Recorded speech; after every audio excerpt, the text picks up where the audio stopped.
മരുന്നോ operation കൊണ്ടോ ജീവിതശൈലി രോഗങ്ങൾ മാറ്റാനാകില്ല. പക്ഷേ സ്വയം തിരുത്താൻ തയ്യാറായാൽ ജീവിതശൈലി രോഗങ്ങൾ മാറും. ഇന്ന് നമ്മളുടെ വിഷയം ഗട്ട് ഹെൽത്ത് ആണ്.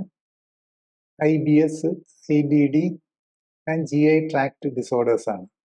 നമുക്ക് ആദ്യമായിട്ട് ഈ ടോപ്പിക്കിനെ പറ്റി പറയുമ്പോൾ നമ്മളുടെ ബേസിക് ഇഷ്യൂ എന്താണെന്ന് വെച്ചാൽ ഗട്ട് സംബന്ധമായിട്ടുള്ള അസുഖങ്ങൾ കൂടുന്നുണ്ടോ, അല്ലെങ്കിൽ അതിപ്പം കൂടുതൽ മനസ്സിലാക്കുന്നതുകൊണ്ടാണോ ഇങ്ങനെ കൂടുതൽ പേർക്ക് ഉള്ളതായിട്ട് തോന്നുന്നത്? ഗട്ട് സംബന്ധമായ പ്രശ്നങ്ങൾ കൂടി വരികയാണ്. അത് വെരി ക്ലിയർ ആണ്. നേരത്തെ നമുക്ക് ഗട്ടിലെ ഡിസ്കംഫേർട്സ് നമുക്ക് നേരത്തെ തന്നെ അറിയാമല്ലോ, ഒരു ടെസ്റ്റിന്റെ ആവശ്യമില്ലല്ലോ. പലർക്കും ഇപ്പം നമുക്ക് തന്നെ കൂടിയ രോഗങ്ങളെ കുറിച്ച് നോക്കിയാൽ IBD, ഇൻഫ്ലമേറ്ററി ബവൽ ഡിസോർഡർ, അതുപോലെ ഇറിറ്റബിൾ ബവൽ സിൻഡ്രോം, അതുപോലെ ക്യാൻസർ, ഇതൊക്കെയാണല്ലോ ഏറ്റവും കൂടുതലായിട്ട് വരുന്ന. പ്രത്യേകിച്ച് ഇൻഫ്ലമേറ്ററി ബവൽ ഡിസീസ്, ഈ കൊളൈറ്റിസും ക്രോൺസ് ഡിസീസും അതുപോലെ ക്യാൻസറുമാണ് നമുക്ക് ഏറ്റവും ട്രീറ്റ് ചെയ്യാൻ ഏറ്റവും ബുദ്ധിമുട്ടുണ്ടാകുന്ന കാര്യങ്ങൾ. അല്ലാതെ അസിഡിറ്റി, അതുപോലെയുള്ള അസിഡിറ്റി ഗ്യാസിനൊക്കെ നമുക്ക് ഇഫക്റ്റീവ് ആയിട്ടുള്ള മെഡിസിൻസ് ഉണ്ട്. പക്ഷെ എന്നാലും ഈ മരുന്നൊക്കെ ഉണ്ടെങ്കിലും ഒത്തിരി പേര് സഫർ ചെയ്യുന്നുണ്ട് ഇത് വെച്ചിട്ട്. അതിന് പല റീസൺസ് ഉണ്ട്, പല കാരണങ്ങൾ കൊണ്ട് അത് വരാം. നമ്മുടെ ലൈഫ് സ്റ്റൈൽ ചേഞ്ച് ചെയ്തു, ഫുഡിൽ വന്നിരിക്കുന്ന വ്യത്യാസങ്ങൾ, അതുപോലെ മരുന്നിന്റെ ഓവർ യൂസേജ്. പണ്ടത്തെ നമ്മൾ ഇതുപോലെ മരുന്ന് ഉപയോഗിച്ചിട്ടില്ല. ഈ മരുന്നെല്ലാം നമ്മുടെ ഉള്ളിലേക്കാണല്ലോ ചെല്ലുന്നത്. അപ്പം ഇന്നിപ്പോൾ ഒരു 40 വയസ്സ് 50 വയസ്സ് കഴിഞ്ഞ ഒരു മരുന്നുകൾ കഴിക്കുന്നില്ലാത്തവരാരുമില്ല. ഇതെല്ലാം നമ്മളുടെ ഗട്ടിനെ ഇത് ചെയ്യാണ് ബുദ്ധിമുട്ട്. ഗട്ടിലെ ആ സിസ്റ്റം തന്നെ തെറ്റിക്കുകയാണ് ചെയ്യുന്നത്. അതുപോലെ തന്നെ ഈ നമ്മുടെ ഫുഡിലുള്ള പ്രിസർവേറ്റീവ്സ്, കളറിങ് ഏജൻസ്, ഇതെല്ലാം കൂടുന്നതും അതിൽ ഹെൽത്തി ആയിട്ടുള്ള ഫൈബറിന്റെ കുറവ് വരുന്നത്, അപ്പം മൾട്ടിപ്പിൾ കാര്യം കൊണ്ട് നമ്മളുടെ ഡൈജസ്റ്റീവ് ഹെൽത്ത് കുറഞ്ഞു വരികയാണ്, അല്ലെങ്കിൽ ഡൈജസ്റ്റീവ് ഓർഗനുമായിട്ട് സംബന്ധിച്ച രോഗങ്ങൾ കൂടി വരികയാണ്. ഈ ഗട്ടിന്റെ കാര്യം പറയുമ്പോൾ ശരിക്കും തുടങ്ങേണ്ടത് മൗത്ത് വെച്ച് തന്നെയാണല്ലോ. അപ്പം പലരും ഈ മൗത്തിന്റെ പ്രശ്നങ്ങൾ, വായുടെ പ്രോബ്ലംസ് എല്ലാം കാണുന്നത് പല്ലുമായിട്ടൊക്കെ കണക്ട് ചെയ്ത് ഉള്ള രീതിയിലാണ്. പക്ഷെ ഇപ്പൊ ലേറ്റസ്റ്റ് പറയുന്നത് പല അസുഖങ്ങളുടെയും തുടക്കം ഈ വായയിലാണ്. ഭക്ഷണത്തിൽ കൂടെ മാത്രമല്ല, അല്ലാതെ തന്നെ വായയിലുള്ള വ്യത്യാസങ്ങൾ കൊണ്ടാണ് എന്ന്. അപ്പൊ അങ്ങനെ വരുമ്പോൾ ഈ ഗട്ടുമായിട്ട് ബന്ധപ്പെട്ട് വായായിട്ട് റിലേറ്റഡ് ആയിട്ടുള്ള അസുഖങ്ങൾ ഏതാണ്? ഈ ഓറൽ ഹെൽത്തും നമ്മുടെ ജനറൽ ഹെൽത്തുമായിട്ട് വളരെ ബന്ധപ്പെട്ടാണ് ഇരിക്കുന്നത്. അതായത് നമ്മുടെ സാധാരണ പല്ലിന്റെ നമ്മൾ ഡെന്റിസ്റ്റിലാണല്ലോ കാണിക്കുന്നത്, ഒരു ഡെന്റൽ ഡോക്ടർ ആയിരിക്കും അത് നോക്കുന്നത്. ഈ ഡെന്റൽ പ്രോബ്ലംസിൽ തന്നെ നമ്മളുടെ ഈ പ്ലാക്സ് വരുന്നുണ്ട്. അതായത് ഈ പല്ലിൽ അടിയുന്ന ഒരു കക്ക എന്നൊക്കെ നമ്മൾ പറയില്ല, അത് അടിഞ്ഞു വരുന്ന, അതിനകത്ത് ബാക്ടീരിയാസ് ഉണ്ട്.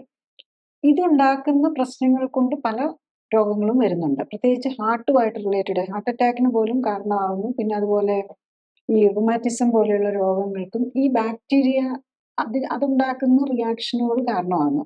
പല്ലിന്റെ ഡീക്കേയും ഇത് കൂടാതെ, അതായത് നമ്മളുടെ ഈ ഗം പ്രോബ്ലംസും ഗം ബ്ലീഡിങ്, അതൊക്കെ കൂടാതെ നമ്മളുടെ ജനറൽ ഹെൽത്തിനെ ഇത് ബാധിക്കുന്നുണ്ട്. പിന്നെ സാധാരണ നമ്മൾ ഏറ്റവും കൂടുതൽ ആൾക്കാർ നമ്മൾ സഫർ ചെയ്യുന്ന മോഡേൺ മെഡിക്കൽ ഡോക്ടേഴ്സിന്റെ അടുത്ത് വരുന്നതിൽ ഏറ്റവും കൂടുതൽ എനിക്ക് തോന്നുന്നത് ഈ ആർത്തസ് അൾസർ എന്നൊക്കെ പറയുന്ന അൾസർ വരുന്നതാണ്. വായിലെ അൾസറുകൾ അത് ചെറുതായിട്ട് വന്നു പോകും, ചിലർക്ക് വളരെ സിവിയർ ആയിട്ടും വളരെ ഫ്രീക്വന്റ് ആയിട്ടും വരുന്നുണ്ട്. ഈ നമ്മൾ വായിൽ ഒരു അൾസർ വരുമ്പോൾ നമ്മൾ മനസ്സിലാക്കണം അതിന്റെ ഇമ്പാക്റ്റ്. അതുപോലെ തന്നെ അൾസർ ചിലപ്പോൾ ഉള്ളിലും ഉണ്ടാകുന്നുണ്ടാവും. ആമാശയത്തിലും ചെറുകുടലിലും വൻകുടലിലും ഒക്കെ അതിന്റെ ഇമ്പാക്റ്റ് വരുന്നുണ്ടാവും. അപ്പം നമുക്ക് മനസ്സിലാക്കാം, ഒരു അൾസർ വന്നു കഴിയുമ്പോൾ അവിടെ ബാക്ടീരിയാസ് ഉള്ള ഏരിയ ആകുമ്പോൾ, വായിക്കകത്തുണ്ടല്ലോ ബാക്ടീരിയാസ് ഉണ്ടല്ലോ, അപ്പൊ ഈ ബാക്ടീരിയ നമ്മൾ അൾസർ വരുമ്പോൾ നേരെ ഉള്ളിലേക്ക് കയറിപ്പോകും. അപ്പൊ അത് തന്നെ ഇപ്പൊ നമ്മൾ കുടലിനുള്ളിലാണെങ്കിൽ നമ്മൾ പറയും ലീക്കി ഗട്ട് സിൻഡ്രോം എന്നൊക്കെ പറയും. അതായത് പല ഇന്നത്തെ ഈ ഓട്ടോ ഇമ്മ്യൂൺ ഡിസീസസ്, അതുപോലെ ക്യാൻസറും ഒക്കെ ബന്ധപ്പെട്ട് നമ്മൾ ഈ മൈക്രോബയോം നമ്മൾ നേരെ കയറി. ഇപ്പം അൾസർ വന്നു കഴിഞ്ഞ് കഴിഞ്ഞാൽ നമുക്കറിയാം, സ്കിന്നിൽ ഒരു അൾസർ വരുമ്പോൾ, ഒരു മുറിവ് വന്നു കഴിഞ്ഞാൽ നമ്മളപ്പോൾ തന്നെ ഡ്രസ്സ് ചെയ്ത് അതിനെ ക്ലിയർ ചെയ്ത് വെക്കുന്നത് എന്താ, ഉള്ളിലേക്ക് അണുക്കൾ പോകാതിരിക്കാനാണ് നമ്മൾ ഈ ആന്റിസെപ്റ്റിക് ഒക്കെ യൂസ് ചെയ്ത് ഡ്രസ്സിങ്ങും ഒക്കെ ചെയ്യുന്നത്. പക്ഷെ നമുക്ക് വായ്ക്കുള്ളിൽ അതൊന്നും ചെയ്യാൻ പറ്റില്ല.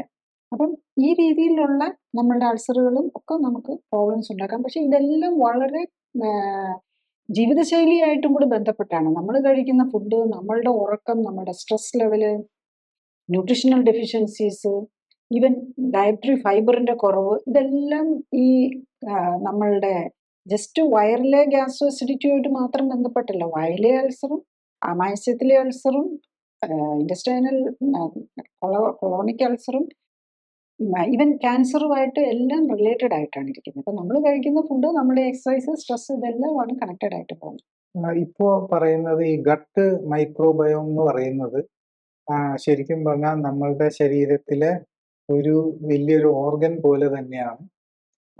എന്നാൽ ആ ഓർഗനൊക്കെയും പലപ്പോഴും കൂടുതൽ ഇമ്പോർട്ടൻ്റ് ആണ് എന്നുള്ള രീതിയിലൊക്കെയാണ് സയൻസിൽ കാണുന്നത്. അപ്പോൾ ഈ ലേറ്റസ്റ്റ് അണ്ടർസ്റ്റാൻഡിങ് എന്ന് പറയുന്നത് ഈ ഗട്ടിലത്തെ മൈക്രോബയോം ആണ് പല കാര്യങ്ങളും നിയന്ത്രിക്കുന്നതും പല കാര്യങ്ങളുടെയും ഈ ഇമ്മ്യൂണിറ്റി വരെ കൺട്രോൾ ചെയ്യുന്നതെന്നൊക്കെ. അപ്പോൾ അങ്ങനത്തെ സാഹചര്യത്തിൽ നമുക്ക് ഈ ഗട്ട് മൈക്രോബയോമും നമ്മളുടെ ജീവിതശൈലി രോഗങ്ങളുമായിട്ടുള്ള കണക്ഷൻ എങ്ങനെയാണ് കാണേണ്ടത്? നമ്മളുടെ രോഗങ്ങളും നമ്മൾ കഴിക്കുന്ന ഫുഡും എല്ലാം ജീവിതശൈലിയായിട്ട് വളരെ ബന്ധപ്പെട്ടാണ് ഇരിക്കുന്നത്. അപ്പം ഈ നമ്മൾ കഴിക്കുന്ന ഫുഡിനെ ഡൈജസ്റ്റ് ചെയ്യാൻ നമുക്കറിയാം, ഡൈജസ്റ്റീവ് സിസ്റ്റമാണല്ലോ. നമ്മൾ ആ മുതൽ ഏനസ് വരെ നീണ്ടു കിടക്കുന്ന ഏകദേശം 9 മീറ്റേഴ്സാണ് നമ്മളുടെ ഡൈജസ്റ്റീവ് ട്രാക്റ്റിൻ്റെ ലെങ്ത്. അതുകൂടാതെ അത് ഡൈവേർട്ട് ചെയ്ത് പാൻക്രിയാസിലേക്ക് പോകുന്നുണ്ട്, ലിവറിലേക്ക് പോകുന്നുണ്ട്. ലിവറും പാൻക്രിയാസും ഡൈജസ്റ്റീവ് ട്രാക്റ്റിൻ്റെ ഭാഗമാണ്. അപ്പം ഇറ്റ്സ് ഓൾമോസ്റ്റ് 9+ മീറ്റേഴ്സ് ആയിരിക്കും അതിൻ്റെ ലിവറിൻ്റെ അതിൽ ലെങ്തൊക്കെ. അതിനകത്തെ ബിലിയറി ട്രാക്റ്റിൻ്റെ ലെങ്തൊന്നും നമ്മൾ സാധാരണ അതിലേക്ക് കണക്കാക്കാറില്ല. അപ്പം ഈ ഗ്യാസ്ട്രോ ഇൻറ്റസ്റ്റൈനൽ ട്രാക്റ്റിൽ ഓരോ ഭാഗത്തും ഓരോ ടൈപ്പ് ഓഫ് ബാക്ടീരിയയാണ്. ഈവൻ സ്മോൾ ഇൻറ്റസ്റ്റൈനിലെ അപ്പർ പാർട്ടിൽ, അതായത് ഡിയോഡിനത്തിൽ, അല്ലെ മിഡിൽ പാർട്ട്, അതിലെ മിഡിൽ പാർട്ടിൽ തന്നെ ഇപ്പം ഡിയോഡിനം, ജജനം, വില്യം, ജജനത്തിലെ ഭാഗം ഇതിലെ മുകളിലുള്ള ഒരു തരം ബാക്ടീരിയ ആയിരിക്കും, താഴെയുള്ള വേറൊരു തരം മൈക്രോബ്സ് ആയിരിക്കും. അങ്ങനെ ഈവൻ കോളൻ താഴേക്ക് വന്നു കഴിയുമ്പം ഈവൻ രക്തത്തിൽ വേറെ ടൈപ്പ്, ഏനൽ ഏരിയയിൽ വേറെ ടൈപ്പ്, അങ്ങനെ ഡിഫറെൻറ്റ് ടൈപ്പ് ഓഫ് മൈക്രോബാണ് അതിനകത്ത് വരുന്നത്. അപ്പം ഇവരെല്ലാം ശരിക്കൊരു നമ്മളുടെ ഓർഗൻ, നമ്മളുടെ ഓൾ ഡൈജസ്റ്റീവ് ട്രാക്റ്റും ലിവറും പാൻക്രിയാസും പോലെ തന്നെ വെരി ഇമ്പോർട്ടൻ്റ് ആണ് ഈ മൈക്രോബ്സ് എന്നാണ് ഇപ്പോഴത്തെ പുതിയ സ്റ്റഡീസ് കാണിക്കുന്നത്. അത് ഡൈജഷന് ശരിക്കും നമ്മളുടെ ഫുഡ് ഡൈജസ്റ്റ് ചെയ്യാൻ ഈ ബാക്ടീരിയാസ് ഹെൽപ്പ് ചെയ്യുന്നുണ്ട്. ഈവൻ നമ്മളുടെ ഡയറ്ററി ഫൈബർ, നമ്മളുടെ എൻസൈംസ്, നമ്മളുണ്ടാക്കുന്ന പാൻക്രിയാസിൻ്റെ എൻസൈംസോ ലിവറിൽ നിന്ന് വരുന്ന എൻസൈംസോ ഒന്നും വെച്ച് നമ്മുടെ ഡയറ്ററി ഫൈബറിനെ ഡൈജസ്റ്റ് ചെയ്യാൻ പറ്റില്ല. പക്ഷേ ഈ ബാക്ടീരിയയ്ക്ക് പറ്റും. ഈ ബാക്ടീരിയ അതുപോലെ മൈക്രോബ്സ് അവിടെ വർക്ക് ചെയ്ത് നമ്മൾ അതിനെ ഡൈജസ്റ്റ് ചെയ്ത് അതിനെ ഷോർട്ട് ചെയിൻ ഫാറ്റി ആസിഡ്സ് ഉണ്ടാക്കും. ഈ ഷോർട്ട് ചെയിൻ ഫാറ്റി ആസിഡ്സ് ശരിക്കും പറഞ്ഞു കഴിഞ്ഞാൽ ഒരു മെസ്സഞ്ചേഴ്സ് പോലെ വർക്ക് ചെയ്യുന്നു എന്നാണ് ഇപ്പോൾ ലേറ്റസ്റ്റ് സ്റ്റഡീസ് കാണിക്കുന്നത്. അത് നമ്മളുടെ ബ്രെയിനുമായിട്ട് കണ്ടിന്യൂസ്ലി കമ്മ്യൂണിക്കേറ്റ് ചെയ്തുകൊണ്ടിരിക്കുകയാണ്. അപ്പോൾ അതുപോലെ തന്നെ ഇമ്മ്യൂൺ സിസ്റ്റമായിട്ട്. അപ്പം നമ്മളുടെ വയറിൻ്റെ ഇൻറ്റസ്റ്റൈനിലാണെങ്കിലും ഇമ്മ്യൂൺ സിസ്റ്റത്തിൻ്റെ ഒരു മേജർ പാർട്ടുണ്ട്. നമ്മൾ സാധാരണ പറയില്ലേ കഴല എന്നൊക്കെ, നമുക്ക് എല്ലായിടത്തും ഉണ്ടല്ലോ, എല്ലാ ഭാഗത്തും ഈ ലിംഫ് നോഡ്സ് ഉണ്ട്. ഇതുപോലെ അതിന് ഇക്വലൻ്റ് ആയിട്ടുള്ളത് വയറിന് സബ്റ്റിമ്യൂക്കോസലായിട്ടുള്ളതാണ് പേയസ് പാച്ചസ് എന്ന് പറയും. നമ്മുടെ ഇൻറ്റസ്റ്റൈനിൽ ത്രൂ ഔട്ട് പേയസ് പാച്ചസ് ഉണ്ട്, പ്രത്യേകിച്ചും ഈ സ്മോൾ ഇൻറ്റസ്റ്റൈനിൽ. പിന്നെ വായിലാണെങ്കിൽ നമുക്കറിയാം ടോൺസിൽസ് ഉണ്ട്, അഡനോയിഡ്സ് ഉണ്ട്. അതുപോലെ ഈ എല്ലാ ഭാഗത്തും ഈ സബ്മ്യൂക്കോസലായിട്ട് നമ്മളുടെ ഇമ്മ്യൂൺ സിസ്റ്റത്തിൻ്റെ പാർട്ടുണ്ട്. ഇതിനെ കൺട്രോൾ ചെയ്യാനും ഈ ബാക്ടീരിയയും ഇവരും ഒക്കെ ആയിട്ട് ഇൻറ്ററാക്ട് ചെയ്തുകൊണ്ടിരിക്കുകയാണ്. അപ്പോൾ നമ്മൾ ഉദ്ദേശിക്കുന്ന പോലെ നമ്മൾ കരുതുന്നു നമ്മളൊരു ആളെന്നുള്ള, പക്ഷെ അതിനപ്പുറത്തേക്ക് ഈ ബാക്ടീരിയാസും ഒക്കെ നമ്മളുടെ ഈ മൈക്രോബയോം സ്കിന്നിലുള്ളതും അതുപോലെ വായിലുള്ളതും ഇൻറ്റസ്റ്റൈനിലുള്ളതും എല്ലാം നമ്മളുമായിട്ട് കമ്മ്യൂണിക്കേറ്റ് ചെയ്തുകൊണ്ടും ഒന്നിച്ചാണ് വർക്ക് ചെയ്യുന്നത്.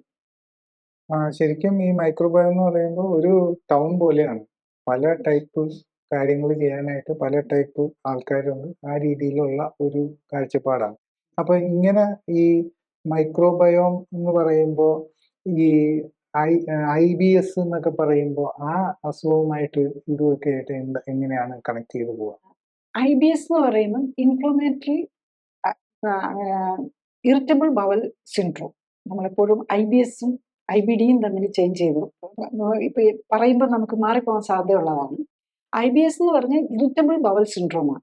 അതിലെന്താ സംഭവിക്കുന്നതെന്ന് ചോദിച്ചു കഴിഞ്ഞാൽ, നമ്മൾ ബവൽ പലപ്പോഴും ഇറിറ്റബിൾ ആയിരിക്കും, അല്ലെങ്കിൽ അത് ഡിപ്രസ്ഡ് ആയിരിക്കും. നമുക്ക് പറയില്ല ബൈപ്പോളാർ ഡിസീസ് എന്നൊക്കെ പറയല്ലേ ബ്രെയിനിനെ സംബന്ധിച്ച്, ഒന്നെങ്കിൽ മാനിയൊക്കെ ആയിരിക്കും അല്ലെങ്കിൽ ഡിപ്രഷനിലേക്ക് പോകും.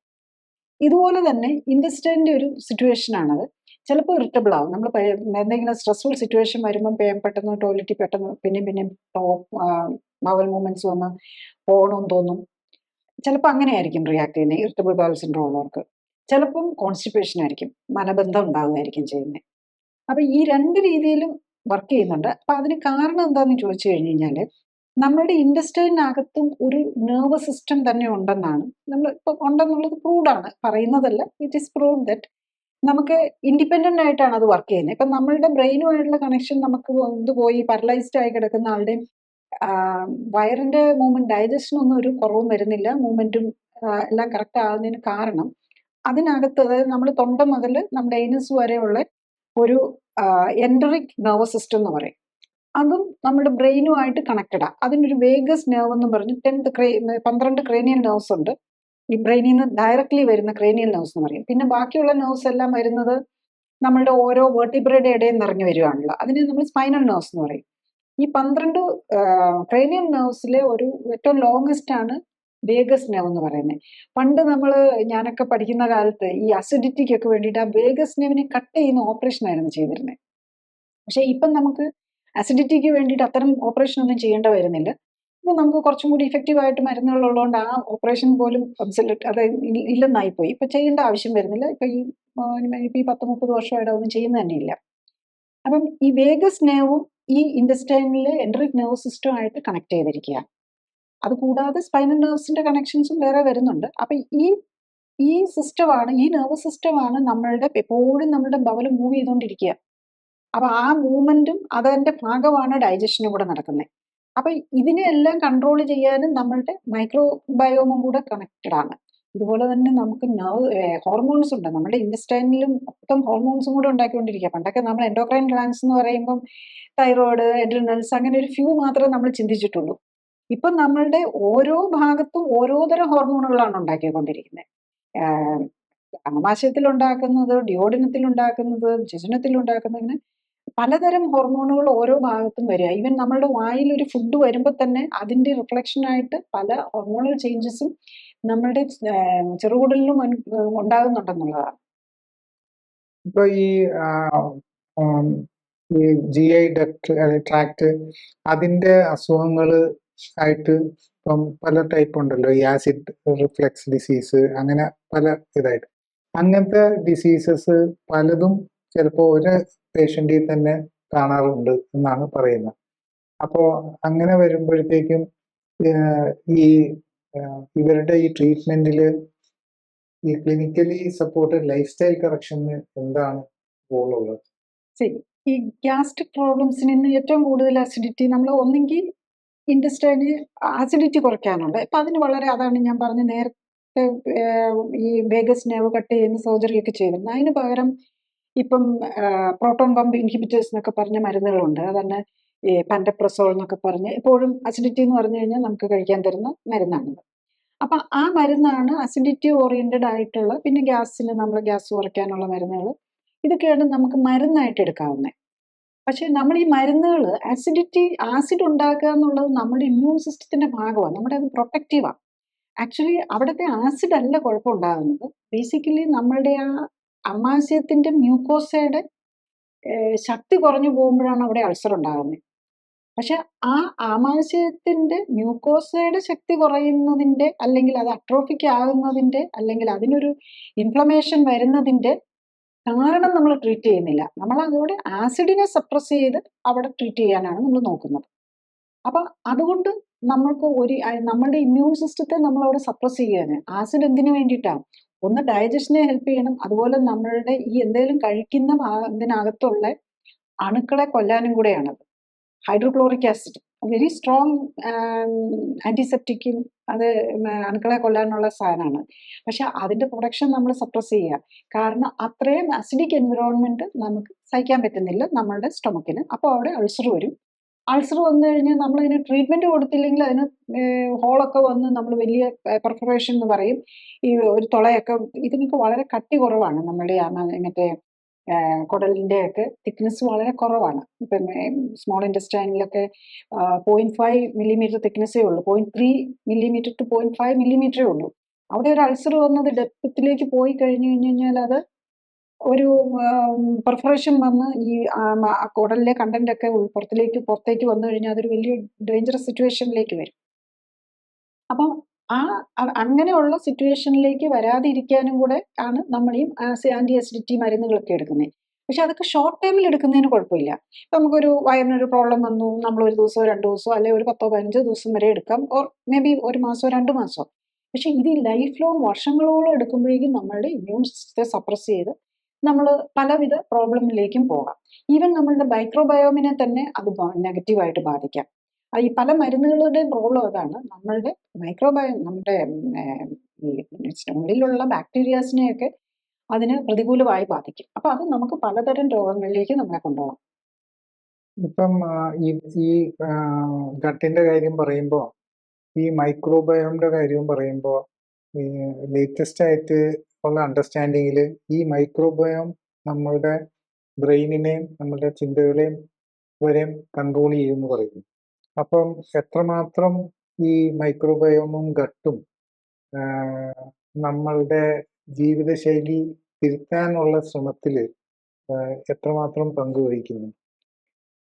നമ്മൾ ഈ കൺവെൻഷണൽ ട്രീറ്റ്മെന്റിൽ നമ്മൾ മരുന്ന് കൊടുത്ത് കറക്റ്റ് ചെയ്യുകയാണല്ലോ ചെയ്യുന്നത്. അപ്പൊ അത് ഒരു ഷോർട്ട് ടൈം നമ്മൾ മരുന്ന് കൊടുത്ത് നമ്മുടെ ഇമ്മീഡിയറ്റ് സിംറ്റമാറ്റിക് റിലീഫ് കിട്ടാൻ ഇത് വളരെ ഹെൽപ്ഫുൾ ആണ്. പക്ഷെ ലോങ് ടൈം വരുമ്പോഴാണ് നമ്മളുടെ ഈ clinically supported lifestyle correction importance വരുന്നത്. ഗട്ടിന്റെ ഹെൽത്തിനാണേലും ഗ്യാസ് വയറുമായിട്ട് സംബന്ധിച്ചുള്ള പ്രശ്നങ്ങൾക്കാണെങ്കിലും അല്ലാതെ മറ്റു രോഗങ്ങൾക്കാണെങ്കിലും. ഇപ്പം ഞാൻ കാണുന്നത് എന്താണെന്ന് ചോദിച്ചാൽ, നമ്മളിപ്പം മോഡേൺ മെഡിസിനിൽ നമ്മൾ സാധാരണ ട്രീറ്റ് ചെയ്യുമ്പോൾ ഓരോ ഓർഗൻ വൈസ് അല്ലെങ്കിൽ ഓരോ സിംറ്റം വൈസ് ആണ്. ഒരു ഡിസ്കംഫോർട്ടിന് അതിനുള്ള പരിഹാരം കണ്ടെത്തുക, ആ രീതിയിലാണ് നമ്മൾ പോകുന്നത്. പക്ഷേ ഈ clinically supported lifestyle correction നമ്മൾ ബോഡിയെ കറക്റ്റ് ചെയ്യാനാണ് നോക്കുന്നത്. ബോഡിയെ കറക്റ്റ് ചെയ്യുമ്പോൾ ബോഡിയുടെ കോമ്പോസിഷൻ, നമ്മുടെ എക്സസ് ഫാറ്റോ അല്ലെങ്കിൽ എന്തെങ്കിലും ടോക്സിൻസ് നമ്മുടെ ബോഡിയിലുണ്ടെങ്കിൽ അത് മാറ്റുക. ന്യൂട്രീഷണൽ ഡെഫിഷ്യൻസീസ് പലതും ഉണ്ടാകും. ഈ ഗ്യാസ്ട്രിക് പ്രോബ്ലംസ് ഉള്ളവർക്കെല്ലാം ന്യൂട്രീഷണൽ പ്രോബ്ലംസ് ഉണ്ടാകും. എക്സസും ഉണ്ടാകാം, കുറവും ആകാം. അപ്പം അത് കറക്റ്റ് ചെയ്യാം. അതുപോലെ നമ്മൾ ആ കറക്റ്റ് ന്യൂട്രീഷൻ കൊടുത്തു കഴിയുമ്പം, പ്രത്യേകിച്ച് പ്രീബയോട്ടിക്കും പ്രോബയോട്ടിക്കും ഒക്കെ ഉള്ള ഫുഡായിട്ടാണ് നമ്മൾ കഴിക്കേണ്ടത്. അപ്പം അത് കഴിച്ചു കഴിയുമ്പോൾ നാച്ചുറലി കറക്റ്റ് ചെയ്യും. അപ്പം നമ്മൾ ശരിക്കും ഈ ഡയറ്ററി ഫൈബർ കറക്റ്റായിട്ടുള്ള, അധികം പ്രോസസ്സിങ് ഇല്ലാത്ത, കളറും പ്രിസർവേറ്റീവ്സും ഒന്നും ഇല്ലാത്ത ഫുഡ് വരുമ്പോൾ തന്നെ നമ്മളുടെ ഈ പ്രോബ്ലംസ് സോൾവ് ചെയ്യും. പിന്നെയുള്ളത് എന്താണെന്ന് വെച്ചാൽ, നമ്മുടെ ചില ഫുഡ് വളരെ നമ്മൾ ഹെൽത്തി ഫുഡാണെന്ന് കരുതുന്നതാണെങ്കിലും എല്ലാവർക്കും പറ്റണമെന്നില്ല. കാരണം നമുക്കറിയാം, വെണ്ടയ്ക്ക അല്ലെങ്കിൽ വഴുതനങ്ങ ഇതൊക്കെ നമ്മുടെ ഒരു ഹെൽത്തി ഫുഡാണ്. ഈവൻ ചീര, ഇതൊക്കെ വളരെ ഹെൽത്തി ഫുഡാണ്. പക്ഷെ ചിലരുടെ ബോഡി ഇതുമായിട്ട് റിയാക്ട് ചെയ്തെന്നിരിക്കും. നോൺ വെജിറ്റേറിയൻ ഐറ്റംസിലും വരാം. അതുപോലെ നമ്മളെപ്പോഴും ഞാൻ പല പേഷ്യൻസും പറയും, ഞാൻ വെജിറ്റേറിയൻ ആണ് എന്നിട്ടും എനിക്ക് കോളൻ ക്യാൻസർ വന്നു അല്ലെങ്കിൽ സ്റ്റൊമക് ക്യാൻസർ വന്നു എന്നുള്ളത് പറയും. ഞാൻ വളരെ ഹെൽത്തി ആയിട്ടാണ് നോക്കുന്നത്, വളരെ ഓർഗാനിക് ഫുഡ് തന്നെ കഴിക്കാൻ നോക്കുന്നു, യോഗ റെഗുലർലി ചെയ്യുന്നുണ്ട്, ഓവർ വെയിറ്റ് ഒന്നും ഇല്ലാതെ മാനേജ് ചെയ്തു, എന്നിട്ടും എനിക്ക് ക്യാൻസർ വന്നല്ലോ എന്ന് പറഞ്ഞ് സങ്കടപ്പെടുന്ന പല പേഷ്യൻസും ഉണ്ട്. അപ്പം അതിൻ്റെ കാരണം എന്താണെന്ന് ചോദിച്ചു കഴിഞ്ഞാൽ, അവർക്കും വരുന്നതിന് കാരണം കാണുന്നത്, നമ്മൾ പലതും ഹെൽത്തി ആണെന്ന് കരുതുന്നത് ചിലപ്പോൾ നമ്മളുടെ ബോഡിക്ക് പറ്റാത്തതായിരിക്കും. അപ്പം ഇന്നിപ്പം നമുക്ക് അതൊക്കെ കണ്ടുപിടിക്കാനുള്ള മാർഗങ്ങളുണ്ട്. പിന്നെ ഈ ക്യാൻസറിലേക്കൊക്കെ പോകുന്നതിന് മുമ്പ് തന്നെ നമുക്ക് ട്യൂമർ മാർക്കേഴ്സ് വെച്ച് കണ്ടുപിടിക്കാം. അപ്പം നമ്മൾ ഈ ട്യൂമർ മാർക്കേഴ്സ് ഒക്കെ കൂടുന്നോന്ന് നോക്കി കറക്റ്റായിട്ട് നമ്മളൊരു ഇയർലി ട്യൂമർ മാർക്കേഴ്സ് ഒക്കെ ചെക്ക് ചെയ്യുകയാണെങ്കിൽ നമുക്ക് വളരെ നേരത്തെ ഈ പ്രോബ്ലംസ് അറിയാം. പ്രത്യേകിച്ച് ഗ്യാസ്ട്രിക് പ്രോബ്ലംസോ അല്ലെങ്കിൽ ഈ ഗ്യാസോ അസിഡിറ്റിയോ ഇങ്ങനത്തെ പ്രോബ്ലംസ് ഉള്ളവർ ഡെഫിനറ്റ്ലി അത്തരം ടെസ്റ്റുകളിലൂടെ ചെയ്ത് കഴിഞ്ഞ് കഴിഞ്ഞാൽ അത് അവിടെ വെച്ച് തന്നെ കറക്റ്റ് ചെയ്യാൻ പറ്റും. അതാണ് നമ്മൾ ഈ ക്ലിനിക്കലി സപ്പോർട്ടഡ് ലൈഫ് സ്റ്റൈൽ കറക്ഷൻ്റെ ഇതും കൺവെൻഷണൽ ട്രീറ്റ്മെൻറ്റും തമ്മിലുള്ള വ്യത്യാസം. ഇത് നമ്മൾ കൺവെൻഷണൽ ട്രീറ്റ്മെൻറ്റ് വരുമ്പം നമ്മളൊരു ഈവൻറ്റ് മാനേജ്മെൻ്റ് ആണ്. നമ്മൾ ക്യാൻസർ വന്നു അല്ലെങ്കിൽ അസിഡിറ്റി വന്നു, അപ്പോൾ അതിന് മരുന്ന് കൊടുക്കുന്നു. ക്യാൻസർ വന്നു, ഓപ്പറേഷൻ ചെയ്യുന്നു, അല്ലെങ്കിൽ കീമോ കൊടുക്കുന്നു. പക്ഷെ നമുക്ക് റിയലി വേണ്ടത് എന്താ? നമ്മളുടെ സിസ്റ്റം കറക്റ്റ് ചെയ്യണം, നമ്മളുടെ ഇമ്മ്യൂണിറ്റിയെ കറക്റ്റ് ചെയ്യണം. അവർക്ക് വേണ്ട സപ്പോർട്ട് എന്താണെന്ന് നമ്മൾ നോക്കി കൊടുക്കാൻ പറ്റണം. ഇപ്പൊ നേരത്തെ IBSന്റെ കാര്യം പറഞ്ഞല്ലോ. ഈ IBSും IBDയും തമ്മിൽ യൂഷ്വലി പൊതുവെ ഒരു കൺഫ്യൂഷൻ വരാറുണ്ട്. എന്താണ് ശരിക്കും മനസ്സിലാക്കേണ്ടത്? IBS എന്ന് പറയുമ്പോൾ ഇറിറ്റബിൾ ബവൽ സിൻഡ്രോം അതാണ്. IBD എന്ന് പറയുമ്പോൾ ഇൻഫ്ലമേറ്ററി ബവൽ ഡിസീസാണ്. IBS ശരിക്കും പറഞ്ഞു കഴിഞ്ഞാൽ കുറച്ചുകൂടി ഒരു മൈൽഡറാണ്. നമ്മളെ അത്രയധികം ആ ഇറിറ്റേഷനൊക്കെ നമുക്കൊരു പ്രശ്നം തന്നെയാണ്. പക്ഷെ അതിനപ്പുറത്തേക്ക് ഒരു ഡെപ്തിലേക്ക് പോവുകയില്ല.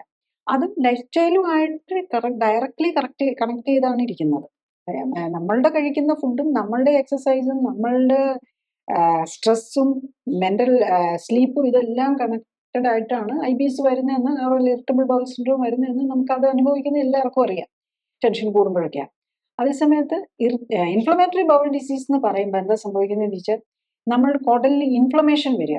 അപ്പം അതിൽ ഏറ്റവും പ്രധാനമായിട്ടുള്ളത് ഒന്ന് ക്രോൺസ് ഡിസീസും ഒന്ന് കൊളൈറ്റിസുമാണ്. അൾസറേറ്റീവ് കൊളൈറ്റിസ് എന്ന് പറയും. അപ്പോൾ അൾസറേറ്റീവ് കൊളൈറ്റിസിലാണെങ്കിൽ ബ്ലീഡിങ് പോലെ മ്യൂക്കസും ബ്ലീഡിങ്ങും ഒക്കെ ആയിരിക്കും വരുന്നത്. അതുപോലെ ക്രോൺസ് ഡിസീസിലാണ് വേദന വരും. അതിൽ ചിലപ്പം ഇങ്ങനെ ആബ്സസ് ഉണ്ടാകും, അതായത് പസ് കെട്ടി നിൽക്കുന്ന പോലെ കുടലിന് പുറത്തേക്ക് അവിടെ ഒരു ഇൻഫെക്ഷൻ വന്ന് അവിടെ പഴുപ്പ് കിട്ടുന്നത് പോലെയുള്ളൊരു സിറ്റുവേഷനിലേക്ക് വരാം. ആ രീതിയിലുള്ള, അതായത് ശരിക്കും ഇൻഫ്ലമേഷൻ വന്ന് അതിൻ്റെ പാർട്ടായിട്ട് ഇപ്പം നാച്ചുറലി അവിടെ എല്ലാം ബാക്ടീരിയാസ്, ഇൻഫെക്റ്റീവ് ബാക്ടീരിയ, ഈ കോളയമൊക്കെ ഉള്ളിടമാണ്.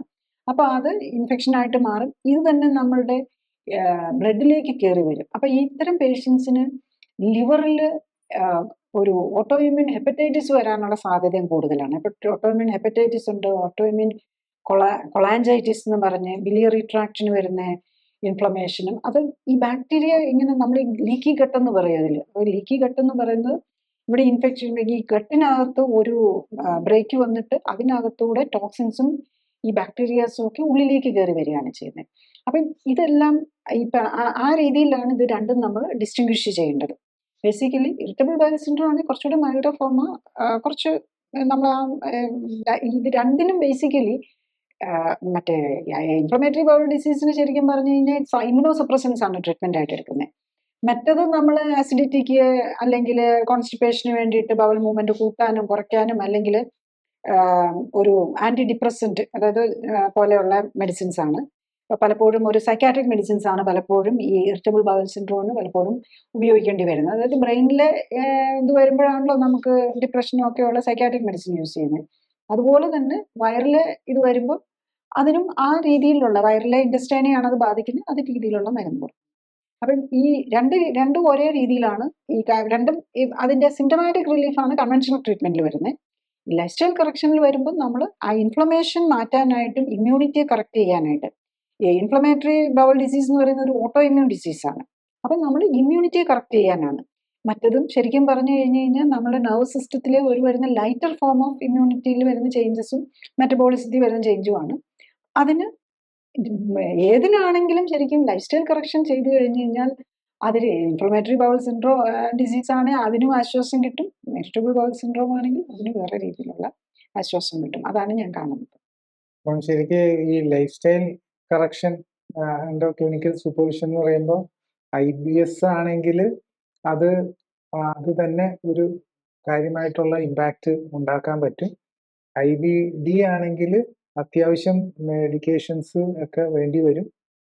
അത് കൂടാതെ ഈ കാര്യങ്ങളും കൂടെ ചെയ്യുകയാണെങ്കിൽ ആണ് നമുക്ക് ലോങ്ങർ ടേം റിലീഫും ബെനിഫിറ്റ്സും വരിക. അങ്ങനെ പറയാൻ, നമ്മൾ ഈ ഇൻഫ്ലമേറ്ററി ബൗൾ ഡിസീസ് ആയിട്ട് വർഷങ്ങളായിട്ട് മരുന്നെടുത്തുകൊണ്ടിരിക്കുന്ന പേഷ്യൻസിന് പോലും നമ്മൾ ഈ clinically supported lifestyle correction വരുന്നതോടുകൂടി അവർ വളരെ ഫാസ്റ്റായിട്ട് തന്നെ അവരുടെ വയറ് ക്വയറ്റൻഡ് ആകുന്നുണ്ടെന്നുള്ള, പിന്നെ അങ്ങനെ മരുന്നൊന്നും എടുക്കേണ്ട വരുന്നില്ല. പിന്നെ അവരുടെ ലൈഫ് സ്റ്റൈൽ തെറ്റി പുറത്തുനിന്നുള്ള ഫുഡ് കഴിച്ചു, അടുപ്പിച്ചു ഒരു ദിവസമൊന്നും കഴിച്ചാലും വലിയ പ്രശ്നമൊന്നും വരികയില്ല, അടുപ്പിച്ച് പുറത്തുനിന്നുള്ള ഫുഡ് കഴിക്കേണ്ടി വരുന്നു. അല്ലെങ്കിൽ നമ്മളെ സ്ട്രെസ് ലെവൽ കൂടി ഉറക്കമില്ലാതെ ഒരു ദിവസമൊക്കെ വന്നാലും കുഴപ്പമില്ല, കുറച്ച് അടുപ്പിച്ച് നമ്മളെ സ്ട്രെസ് ലെവൽ കൂടി ഉറക്കമില്ലാതെയൊക്കെ ഇരുന്ന് കഴിഞ്ഞാൽ ചിലപ്പം വരാം. അപ്പോൾ ഒരു ഷോർട്ട് ടേം ആയിട്ട് 1 or 2 days എടുക്കേണ്ടി വരും, അതേ ഉള്ളൂ. പക്ഷെ യൂഷ്വലി നമ്മൾ ഇപ്പം ഞാൻ ഒരു ആക്റ്റീവായിട്ട് നമ്മൾ ട്രീറ്റ്മെന്റ് കൊടുക്കുന്നത് 3 monthsലാണ്. അപ്പോൾ ആ 3 months വിതിൻ 1 or 2 weeks കൊണ്ട് തന്നെ മിക്കവാറും പേരും വളരെ ഇമ്പ്രൂവ്മെന്റ് കാണിക്കും. കുറച്ച് കൂടെ എന്തെങ്കിലുമൊക്കെ ഉണ്ട്, ഇടയ്ക്ക് കോൺസ്റ്റിപ്പേഷൻ അങ്ങനെ എന്തെങ്കിലുമൊക്കെ വന്നാലും അപ്പോൾ അതിന് ലൈറ്റായിട്ട് ആ ഇൻസിഡന്റ് ആ സമയത്ത് മാത്രം വൺസ് ഇൻ എ വൈലും എല്ലാം എടുക്കാനായിട്ട് വേണ്ടി വരാം. കംപ്ലീറ്റ്ലി ചിലപ്പം അതാണ് നമ്മുടെ ജീവിതശൈലി, നമ്മൾ എത്ര നോക്കിയാലും ഒരു പരിധി കഴിഞ്ഞ് നമ്മുടെ കൺട്രോളിൽ നിന്നില്ല എന്നിരിക്കും. അപ്പോൾ ആ ഔട്ട് ഓഫ് കൺട്രോൾ പോകുമ്പോൾ അപ്പം നമുക്ക് ചിലപ്പോൾ ഒരു സപ്പോർട്ട് വേണ്ടി വരാം. അതും അടുപ്പിച്ച് കൂടുതൽ സപ്പോർട്ട് ഇറഗുലാരിറ്റി വരുമ്പോൾ മാത്രമേ ഇതുണ്ടാകാറുള്ളൂ. ഇൻഫ്ലമേറ്ററി ബൗൾ ഡിസീസിന് പല പേഷ്യൻസും നമ്മൾ ആ മരുന്നുകൾ ഇപ്പം പലരും പല ഇമ്മ്യൂണോസപ്രസൻസും കഴിച്ചുകൊണ്ടിരിക്കുകയായിരിക്കും. ഈ ക്രോൺസ് ഡിസീസ് അല്ലെങ്കിൽ കൊളൈറ്റിസ് ഒക്കെ ഉള്ളവർക്ക് മറ്റ് ഓട്ടോ ഇമ്മ്യൂൺ ഡിസീസും കൂടെ ഉണ്ടാവാം, ILD ഒക്കെ പോലെയുള്ളത്. അപ്പോൾ അതും നമുക്ക് കുറച്ചുകൊണ്ട് വന്ന് നമുക്ക് നിർത്താൻ പറ്റും എന്നുള്ളത്. അത് കഴിഞ്ഞിട്ട് അവരെ മരുന്നില്ലാതെ നമുക്ക് മാനേജ് ചെയ്യാൻ പറ്റുന്ന ഈ ക്രോണിക് മൾട്ടിപ്പിൾ മരുന്നുകൾ കഴിച്ചുകൊണ്ടിരിക്കുന്നവർക്ക് പോലും. അപ്പം സാധാരണ ഈ പറഞ്ഞ പോലെ മൾട്ടിപ്പിൾ അസുഖങ്ങളുള്ളവരാണല്ലോ ഇപ്പൊ ഈ പറഞ്ഞ കേസൊക്കെ. അപ്പം അങ്ങനത്തെ അസുഖങ്ങളുള്ള ഓട്ടോ ഇമ്മ്യൂൺ ഡിസീസസ് ഉണ്ട്, ഈ GI ഡക്റ്റ് ആയിട്ടുള്ള ബന്ധമുള്ള പ്രശ്നങ്ങളുണ്ട്. അപ്പം പിന്നെ ഡിപ്രഷൻ അങ്ങനത്തെ ഇഷ്യൂസ് ഒക്കെ ഉണ്ടാവും. പിന്നെ ഏറ്റവും വലുതായിട്ട് കാണുന്നത് അവർ ഫെറ്റീഗ് ആയിരിക്കും, ടയർഡ്നെസ് ആയിരിക്കും, ഇവരുടെ ഫുൾ ടൈം ടയർഡ് ആയിട്ടുള്ള ഒരു ഫീലിംഗ്. അപ്പം അങ്ങനെ ഉള്ളവരെ ഏത് രീതിയിലാണ് ഈ ഈ അപ്രോച്ച്, ഈ clinically supported lifestyle correction approach എങ്ങനെയാണ് അവരെ മാനേജ് ചെയ്യുന്നത്? ഈ മൾട്ടിപ്പിൾ ഇൻഫ്ലമേറ്ററി ബവൽ ഡിസീസ് ഇപ്പം ഞാനൊരു കൊളൈറ്റിസ് എടുക്കുകയാണെങ്കിൽ, ഇൻഫ്ലമേറ്ററി ബവൽ ഡിസീസിൽ വരുന്ന ഒരെണ്ണമാണ് കൊളൈറ്റിസ്. അപ്പം അതുള്ള ഞാനൊരു പേഷ്യൻറ്റിൻ്റെ പറയാം. അൾസറേറ്റീവ് കൊളൈറ്റിസ് ഉണ്ടായിരുന്നതാണ്. 2018 ഒരു എനിക്ക് 2023 എൻ്റെ അടുത്ത് ട്രീറ്റ്മെൻറ്റ് വരുന്നത്. അപ്പം 2018 5 years ആയിട്ട് 2010 മുതൽ അൾസറേറ്റീവ് കൊളൈറ്റിസിന് മെഡിസിൻ എടുക്കുന്നതാണ്. അപ്പോഴേക്കും അത് ഒരു ഓട്ടോ ഇമ്മ്യൂൺ ഡിസീസ് വന്നു കഴിഞ്ഞു കഴിഞ്ഞാൽ അതിൽ നിന്ന് പിന്നെയും കൂടുതൽ ഓട്ടോ ഇമ്മ്യൂൺ ഡിസീസ് വരുമെന്നുള്ളതാണ് യൂഷ്വലി അതാണ് കാണുന്നത്. അത് കഴിഞ്ഞപ്പോൾ ഇദ്ദേഹത്തിന് തൈറോയിഡിന് ഓട്ടോ ഇമ്മ്യൂൺ ഡിസീസ് വന്നു, പിന്നെ ILD അതായത് ഇൻറ്റർസ്റ്റിഷ്യൽ ലങ് ഡിസീസ് വന്നു, അതിൻ്റെ കൂടെ ഡയബറ്റിസ് വന്നു. ഈ മരുന്നുകളും കൂടെ എടുക്കാൻ തുടങ്ങിയതുകൊണ്ടാണ് ഡയബറ്റിസ് വന്നു, ഹാർട്ടിന് പ്രോബ്ലം വന്നിട്ട് ഒരു സ്റ്റെൻറ്റ് ഇടേണ്ട വന്നു, പിന്നെ ആർത്രൈറ്റിസ് ഉണ്ട്, ഷോൾഡറിന് പെയിൻ ഉണ്ട്. അങ്ങനെ മൾട്ടിപ്പിൾ ഇഷ്യൂ ആയിട്ടുള്ള ഒരു പേഷ്യൻ്റാണ്.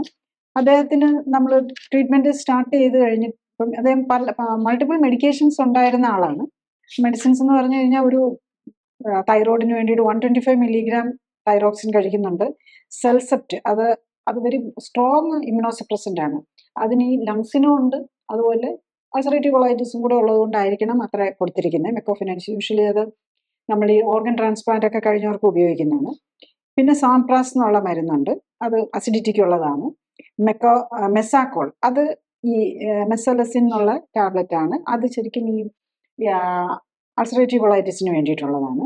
പിന്നെ ലങ്സിന് വേണ്ടിയിട്ട് എബിഫ്ലോ എന്നുള്ള ഒരു മെഡിസിൻ ഉണ്ട്, പ്രെഡ്നിസോളോൺ എടുക്കുന്നുണ്ട്. ഹാർട്ടിന് വേണ്ടി കോൺകോർ, ക്ലോപ്പിഡോഗ്രൽ പ്ലസ് ആസ്പിരിൻ, റോസുവാസ്റ്റാറ്റിൻ കൊളസ്ട്രോളിന് വേണ്ടിയിട്ട്, പിന്നെ അലർജിക്ക് വേണ്ടിയിട്ട് ടെലിക്കാസ്റ്റെഫ്, പിന്നെ ഹോമിയോ മെഡിസിൻസ് ഉണ്ട്, മൾട്ടിപ്പിൾ സപ്ലിമെൻറ്റ്സ് ഉണ്ട്. ഇതെല്ലാം എടുത്തുകൊണ്ടിരിക്കുന്ന പേഷ്യൻ്റാണ്. അപ്പം ഞാൻ ആ അപ്പം ഈ പേഷ്യൻ്റ് വർഷങ്ങളായിട്ട് കൺവെൻഷണൽ ട്രീറ്റ്മെൻറ്റിലുള്ളതാണ്.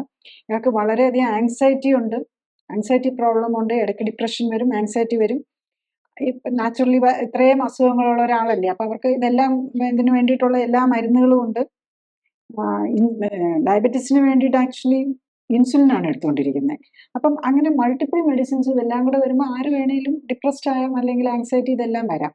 അപ്പം ഈ patient actually within treatment result നോക്കിക്കഴിഞ്ഞ് കഴിഞ്ഞാൽ ഒരു 3 months ആയപ്പോഴേക്കും അതിൻ്റെ ഹൈറ്റ് 171 centimeters ആണ്. വെയിറ്റ് ട്രീറ്റ്മെൻറ്റിന് തുടങ്ങുമ്പം 69 kg ആണ്. അപ്പം ഫാറ്റ് ലെവൽ കൂടുതലുണ്ട്. ജെൻസിന് ശരിക്കും പറഞ്ഞു കഴിഞ്ഞാൽ ഒരു 15% ഫാറ്റ് വരുന്നിടത്ത് 23% അത് അബ്ഡോമിനൽ ഫാറ്റ്, വിസറൽ ഫാറ്റ് കൂടുതലുമുണ്ട്. കാര്യം അത്ര ഓവർ വെയിറ്റ് അല്ല, 171 centimeter 69 kg ഉള്ളൂ. പക്ഷേ ഈ പേഷ്യന് നമ്മൾ ക്ലിനിക്കലി സപ്പോർട്ടഡ് ലൈഫ് സ്റ്റൈൽ കറക്ഷനിൽ നമ്മൾ ഒരു രോഗത്തെ എന്നുള്ളതിന് ഉപരിയായിട്ട് നമ്മൾ ബോഡിയാണ് കറക്റ്റ് ചെയ്യാൻ നോക്കുന്നത്.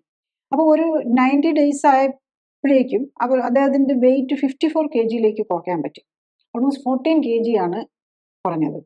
അപ്പോൾ ആ വെയിറ്റും കുറഞ്ഞു. അപ്പോഴേക്കും അദ്ദേഹത്തിൻ്റെ മരുന്ന്, ഡയബറ്റീസിൻ്റെ മരുന്ന് സ്റ്റാർട്ട് ചെയ്യുമ്പോൾ തന്നെ നിർത്തി. ബാക്കിയുള്ള ഓരോ മരുന്നുകളും കുറച്ചുകൊണ്ട് നിർത്താൻ പറ്റി. അപ്പോഴേക്കും അദ്ദേഹത്തിൻ്റെ ഡിസ്കംഫർട്ടുകളെല്ലാം പോയി. വയറിന് പല ഭക്ഷണം കഴിച്ചാൽ ബുദ്ധിമുട്ട്, കഴിച്ചില്ലെങ്കിൽ ബുദ്ധിമുട്ട്, ഗ്യാസ്, കോൺസ്റ്റിപ്പേഷൻ, എല്ലാ പ്രശ്നങ്ങളും ഉണ്ടായിരുന്നതാണ്. അപ്പം ഈ മരുന്നുകൾ തന്നെ ഇത്രയും മരുന്ന് കഴിക്കുമ്പോൾ നമ്മുടെ ബോഡിയും ഇൻറ്റസ്റ്റൈനും ഈ മരുന്നുകളെ ഹാൻഡിൽ ചെയ്യാൻ പഠിച്ചിട്ടില്ല. അത് ഉദ്ദേശിച്ചല്ല നമ്മളുടെ ബോഡിയും ഇൻറ്റസ്റ്റൈനും ഉണ്ടാക്കിയിരിക്കുന്നത്. അപ്പം ഈ മരുന്നുകൾ കുറച്ചപ്പോൾ തന്നെ ഈ എല്ലാ മരുന്നുകളിൽ നിന്നും മാറാൻ പറ്റിയെന്നുള്ള ഈവൻ റീസെൻ്റ്ലി ആണെങ്കിലും അദ്ദേഹത്തിൻ്റെ ഫോളോ അപ്പ് ഉണ്ടായിരുന്നു. തൈറോയിഡിൻ്റെ മരുന്ന് മാത്രം കുറച്ചുകൊണ്ട് വരാൻ ഓൾമോസ്റ്റ് 6 months to 8 months എടുത്തു. അതും അത്രയും ഹൈ ഡോസ് ഉണ്ടായിരുന്നത് പോലും കുറച്ചുകൊണ്ട് നിർത്തി തൈറോയ്ഡ് ഫംഗ്ഷനെ നോർമൽ ആക്കാൻ പറ്റുമെന്നുള്ളതാണ്. അപ്പം അതാണ് ഈ life style clinically supported lifestyle correction. Multiple രോഗങ്ങൾ ഒരേ സമയം ഈവൻ ഇൻഫ്ലമേഷൻ എല്ലായിടത്തെയാണ് കുറയുന്നത്, ഒരിടത്തെ മാത്രമല്ല, ഹോൾ ബോഡിയാണ് നമ്മൾ ഫോക്കസ് ചെയ്യുന്നത്. ബോഡിയുടെ മെറ്റബോളിസം, ഹോർമോൺസും ഇമ്മ്യൂൺ സിസ്റ്റവും കറക്റ്റ് ചെയ്യുക എന്നുള്ളതാണ് നമ്മൾ ചെയ്യേണ്ടത്. ഇപ്പൊ ഈ IBDയുടെ കാര്യം പറഞ്ഞല്ലോ, മറ്റേ ഓട്ടോ ഇമ്മ്യൂൺ ഡിസീസിന്റെ ഒരു കൂട്ടത്തിലാ വരുന്നതാണ്. അപ്പൊ ഈ ഓട്ടോ ഇമ്മ്യൂൺ ഡിസീസിന്റെ കൂട്ടത്തിൽ വരുന്ന ജസ്റ്റ് ഒരു അനദർ ആർത്രൈറ്റിസ്, റുമറ്റോയ്ഡ് ആർത്രൈറ്റിസ് പോലത്തെ പോലെ ഉള്ള ഒരു സിമിലർ പാറ്റേൺ ഓഫ് മെഡിക്കേഷൻ ആണ്. അപ്പൊ ആ മെഡിക്കേഷൻ ഫോക്കസ് ചെയ്യുന്നത് ഈ പറഞ്ഞ പോലെ സ്റ്റെറോയിഡ്സ് ആയിട്ടോ അല്ലെങ്കിൽ ഇമ്മ്യൂണോ സപ്രസൻസ് ആയിട്ടോ അല്ലെങ്കിൽ ബയോളജിക്സ് ആയിട്ടോ ഒക്കെ ആണല്ലോ. അപ്പം അങ്ങനെ വരുന്നതും അതിങ്ങനെ തുടർച്ചയായി കഴിക്കേണ്ടി വരുന്നതുകൊണ്ട് പലർക്കും അതിൻ്റെതായ ഒരു ഇപ്പം ഇമ്മ്യൂണിറ്റി കുറവോ അല്ലെങ്കിൽ ബോൺ ലോസോ ഇൻഫെക്ഷനോ അല്ലെങ്കിൽ ഡയബറ്റീസോ അങ്ങനത്തെ കാര്യങ്ങളിലേക്കൊക്കെ കടക്കാറുണ്ട്. അപ്പം അങ്ങനത്തെ കാര്യങ്ങൾ ഡെവലപ്പ് ചെയ്യാതിരിക്കാനായിട്ട് ഇങ്ങനെ ഈ IBDക്കുള്ള ട്രീറ്റ്മെന്റിൽ ഇങ്ങനെ ഈ ടൈപ്പ് ഓഫ് മെഡിക്കേഷൻസ് കഴിക്കുന്നവർ എന്താ ചെയ്യേണ്ടത്?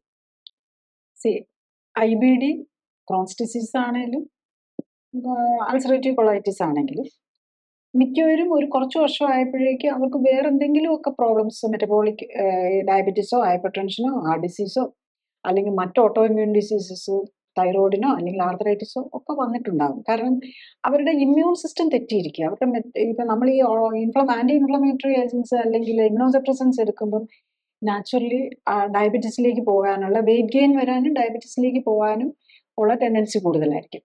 അപ്പം അതിൻ്റെ കൂടെ ഈ വെയിറ്റ് ഗെയിൻ വരുന്നതനുസരിച്ച് നമുക്ക് സൈക്കാട്രിക് മാനിഫെസ്റ്റേഷൻസ്, അതായത് മെൻ്റൽ സ്റ്റെബിലിറ്റിയും കുറഞ്ഞു വരും. അപ്പം ഇതെല്ലാം ഒരു കോമ്പിനേഷൻ ആയിട്ടായിരിക്കും പോയിക്കൊണ്ടിരിക്കുന്നത്. അപ്പം നമുക്ക് ഇപ്പം നമ്മുടെ കൺവെൻഷണൽ ട്രീറ്റ്മെൻറ്റിൽ ഓരോന്നിനും ഓരോ സിംറ്റംസ് വൈസും അല്ലെ ഓരോ സിസ്റ്റം വൈസും ഓരോ സ്പെഷ്യലിസ്റ്റ് വൈസും മരുന്നുകൾ ആഡ് ചെയ്തുകൊണ്ട് പോകാനേ പറ്റുള്ളൂ. പക്ഷേ എൻ്റെ എക്സ്പീരിയൻസിൽ ഞാൻ ഈ ഇത്തരം മരുന്നുകൾ കുറച്ചുകൊണ്ട് വരും. മോഡേൺ മെഡിസിനിലാണെങ്കിൽ ഞാൻ ഏറ്റവും മിനിമൈസ് ചെയ്തുകൊണ്ട് മരുന്നുകൾ കൊടുത്തുകൊണ്ട് ഈ മരുന്നുകൾ കഴിക്കുന്നതിന് കുറയ്ക്കാനാണ്, അതിന് അങ്ങനെ ആഗ്രഹിക്കുന്നവരാണ് എൻ്റെ അടുത്ത് ട്രീറ്റ്മെൻറ്റും വരുന്നത്. കാരണം ആ ഒരു പോയിന്റ് ഓഫ് വ്യൂയിലുള്ള ട്രീറ്റ്മെൻ്റ് ആണ് കൊടുക്കുന്നത്. അപ്പം അത് നമ്മൾ കുറച്ച് ഡീറ്റെയിൽ ആയിട്ട് ടെസ്റ്റുകൾ ചെയ്ത് എല്ലാം വിത്ത് മെഡിക്കൽ എവിഡൻസ് ബേസ്ഡ് ആണ്, എവിഡൻസ് ബേസ്ഡ് ആയിട്ട് മാത്രമാണ് നമ്മൾ ട്രീറ്റ്മെൻറ്റ് എടുക്കുക. അപ്പം അതുകൊണ്ട് തന്നെ ഇതിൻ്റെ ടെസ്റ്റുകളൊക്കെ കുറച്ച് എക്സ്പെൻസീവ്, കുറച്ച് മൾട്ടിപ്പിൾ ടെസ്റ്റുകൾ വേണ്ടി വരും. എന്നാലും നമുക്ക് ബോഡി അറിയണം. ഇത് ചെയ്യണമെങ്കിൽ തന്നെ നമുക്ക് ശരീരത്തെ മനസ്സിലാക്കിയാലല്ലേ ശരീരത്തിന് എന്ത് കറക്ഷൻ ചെയ്യാൻ പറ്റുള്ളൂ എന്നറിയണ്ടേ. പിന്നെ അത് കറക്റ്റ് ആകുന്നുണ്ടോ എന്നും അറിയണ്ടേ. അപ്പോൾ ഒരു ബേസ് ലൈൻ ടെസ്റ്റുകൾ നോക്കി അതിൽ നോർമൽ ആകുന്നുണ്ടോ എന്ന് നമ്മൾ ഫസ്റ്റ് 8th ഡേ മുതൽ നമ്മൾ നോക്കും. ചില പാരാമീറ്റേഴ്സ് ഫാസ്റ്റായിട്ട് കറക്റ്റഡ് ആവും. അപ്പോൾ അങ്ങനെയുള്ളതിൽ നമ്മൾ ഒരാഴ്ചയാകുമ്പോൾ തന്നെ നോക്കും. പിന്നെ ബ്ലഡ് പ്രഷറും ഷുഗറും ഒക്കെ നമുക്ക് വീട്ടിൽ ഇരുന്ന് തന്നെ ചെക്ക് ചെയ്യാമല്ലോ. അപ്പം ആ രീതിയിൽ വളരെ ക്ലോസ് മോണിറ്ററിങ്. ആക്ച്വലി 90 ഡേയ്സ് നമ്മൾ ടെലിമെഡിസിൻ ആയിട്ട് നമ്മൾ കണ്ടിന്യൂസ്, അതായത് ഓൾമോസ്റ്റ് 90 ഡേയ്സ് നമ്മൾ ഹോസ്പിറ്റലിൽ കിടക്കുന്നത് പോലെ തന്നെ ടെലിമെഡിസിൻ അതേസമയത്ത് ഹോസ്പിറ്റലിൽ കിടത്താതെയാണ്. അപ്പോൾ അതാണ് അതിൻ്റെ അഡ്വാൻറ്റേജ് വരുന്നത്. ഇപ്പോൾ ഹോസ്പിറ്റലിൽ അഡ്മിഷൻ വന്നു കഴിയുമ്പോഴേക്കും കോസ്റ്റ് ഒത്തിരി കൂടിപ്പോകും. അപ്പോൾ അതുകൊണ്ട് അല്ലെങ്കിൽ തന്നെ ഒരു റീസണബിൾ കോസ്റ്റ് വരും ഈ കാര്യങ്ങളൊക്കെ ചെയ്യുമ്പം, ടെസ്റ്റുകൾക്കാണേലും ഇതൊക്കെ. അപ്പോൾ അതുകൊണ്ട് തന്നെയാണ് ഈ പ്രോട്ടോകോൾ നമ്മൾ CSLC CAP എന്ന് പറയും, അതായത് clinically supported lifestyle correction with cell activation protocol. ഈ പ്രോട്ടോകോൾ സെറ്റ് ചെയ്തിരിക്കുന്നത് തന്നെ നമുക്ക് ഓൺലൈനായിട്ട് വീട്ടിലിരുന്നുകൊണ്ട് ഫോളോ അപ്പ് ചെയ്യുകയും പേഷ്യൻറ്റിന് ഡയറക്ഷൻ കൊടുക്കാനും പറ്റുന്ന പോലെ. കാരണം പലപ്പോഴും എല്ലാവരും ബിസി വേൾഡ് ആണല്ലോ. അപ്പം 3 മാസം അഡ്മിറ്റ് ചെയ്ത് കിടക്കുക അല്ലെങ്കിൽ കിടക്കുക എന്നൊക്കെ പറഞ്ഞു കഴിഞ്ഞാൽ പലപ്പോഴും പറ്റാതെ വരും. അവരുടെ എക്കണോമിക്സ്, ഫൈനാൻഷ്യൽ ബാക്ക്ഗ്രൗണ്ട് എല്ലാം തെറ്റിപ്പോകും. അപ്പോൾ അങ്ങനെ ലീവും കിട്ടുകയില്ല. പലപ്പോഴും യങ്സ്റ്റേഴ്സ് ആയിരിക്കും പലപ്പോഴും ഈ ഡയബറ്റീസും ഇതുപോലെയുള്ള അസുഖങ്ങളുള്ളവർ. അതും കൂടെ കൺസിഡർ ചെയ്താണ് നമ്മൾ ഈ പ്രോട്ടോകോൾ തന്നെ സെറ്റ് ചെയ്തിരിക്കുന്നത്. അപ്പം അതിൽ നമ്മൾ ഓരോ ഫാസ്റ്റായിട്ട് തന്നെ റിക്കവറി കിട്ടുന്നതനുസരിച്ച്, സിംറ്റമാറ്റിക് റിലീഫ് കിട്ടുന്നതനുസരിച്ച് മരുന്നുകൾ കുറച്ചുകൊണ്ട് വന്ന് ഈ യൂഷ്വലി മെറ്റബോളിക് ഡിസോർഡേഴ്സിന്, അതായത് diabetes, hypertension, heart disease ഇതുപോലെയുള്ളതിനൊക്കെ ഉള്ള മരുന്നുകൾ മിക്കവാറും ഇതിൻ്റെ മന്ത് തന്നെ കുറച്ചുകൊണ്ട് വന്ന് നിർത്താൻ പറ്റും. പിന്നെ ഈ ഇമ്മ്യൂണോസപ്രസൻസ് ഒക്കെ ഓരോരുത്തരുടെയും കണ്ടീഷൻ അനുസരിച്ച് സിംറ്റമാറ്റിക് റിലീഫ് കിട്ടുന്നതനുസരിച്ച് പതുക്കെ ആയിരിക്കും കുറച്ചുകൊണ്ട് വരുന്നത്.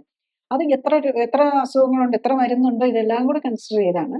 ഇപ്പം ഞാൻ ഈ നേരത്തെ പറഞ്ഞ മൾട്ടിപ്പിൾ ഓട്ടോ ഇമ്മ്യൂൺ ഡിസീസ് ഉണ്ടായിരുന്ന പേഷ്യൻറ്റിന് പോലും 3 മന്ത്സ് ആയപ്പോഴേക്കും ഓൾമോസ്റ്റ് എല്ലാ മരുന്നുകളും തന്നെ കുറച്ചുകൊണ്ട് നിർത്താൻ പറ്റിയിരുന്നു.